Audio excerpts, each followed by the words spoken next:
અંકલેશ્વર પાલિકા અને નોટિફાઈડ વિભાગ જળ સંકટ સામે ઝઝૂમવા ઉદ્યોગ જગત સજ્જ બન્યું છે.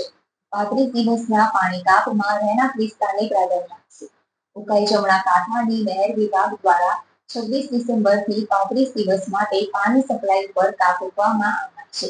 જીઆઈડીસી તળાવમાં સંગ્રહ કરવા ઉપરાંત ઝઘડિયા જીઆઈડીસીમાંથી પાણી લેવાનું આયોજન કરાયું છે. ઉકાઈ જમણા કાંઠા નહેર વિભાગ દ્વારા 26 ડિસેમ્બરથી 35 દિવસ માટે પાણી સપ્લાય ઉપર કાપ મૂકવામાં આવનાર છે. નહેર વિભાગમાં આ સમય દરમિયાન કેનાલમાં મેન્ટેનન્સની કામગીરી કરવામાં આવશે. અંકલેશ્વર જીઆઈડીસી રહેણાંક વિસ્તાર અને ઉદ્યોગનગરમાં પાણી પુરવઠો પહોંચાડતી ઉકાઈ નહેર વિભાગ દ્વારા 26 ડિસેમ્બરથી 35 દિવસ માટે મેન્ટેનન્સની કામગીરીને પગલે પાણી કાપનો નિર્ણય કરવામાં આવ્યો છે. જેમાં રહેણાંકમાં સવારે 6 થી 9 વાગ્યા સુધી, જ્યારે ઉદ્યોગોને સવારે 10 થી 5 વાગ્યા સુધી પાણી મળશે. આ જળ સંકટ સામે ઝઝૂમવા ઉદ્યોગ જગત સજ્જ થયું છે.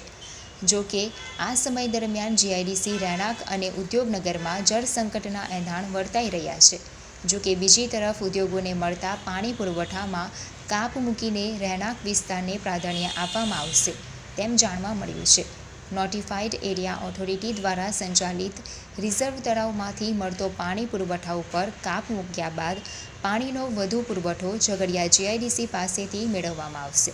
જેના કારણે રહેણાંક વિસ્તારમાં પાણીની વધુ ખેંચ ન પડે તેના ઉપર તંત્ર દ્વારા ધ્યાન આપવામાં આવી રહ્યું છે.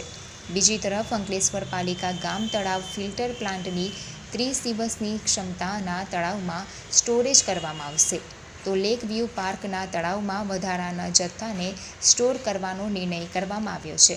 તેમજ પાલિકાના 22 બોર ઉપરાંત નવા બોર ઊભા કરવાનું પણ આયોજન કરાયું છે, જેથી શહેરની જનતાને પૂરતા પ્રમાણમાં પાણી મળી શકે.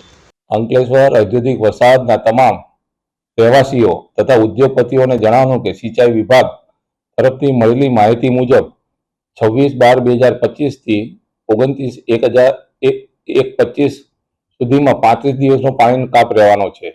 રહેઠાણ વિભાગમાં પાણી આપવાનો સમય રહેશે 6 થી 9 અને ઔદ્યોગિક વિસ્તારમાં પાણી આપવાનું રહેશે 10 થી 5. આ સમય દરમિયાન આપણે ઝઘડિયાથી 4 થી 5 MLD પાણી લેવાની તૈયારીમાં છે. તે પ્રક્રિયા ટૂંક જ સમયમાં હવે ચાલુ થઈ જશે, જેથી પાણીની કટોકટીની સમસ્યા રહેશે નહીં, જેની સૌએ નોંધ લેવી. તેમ છતાં જળ એ જીવન છે, તેનું સાથે પાણીનો બી દુરુપયોગ કરવો નહીં. જરૂરિયાત પ્રમાણે પાણી વાપરવો તેવી વિનંતી. આભાર.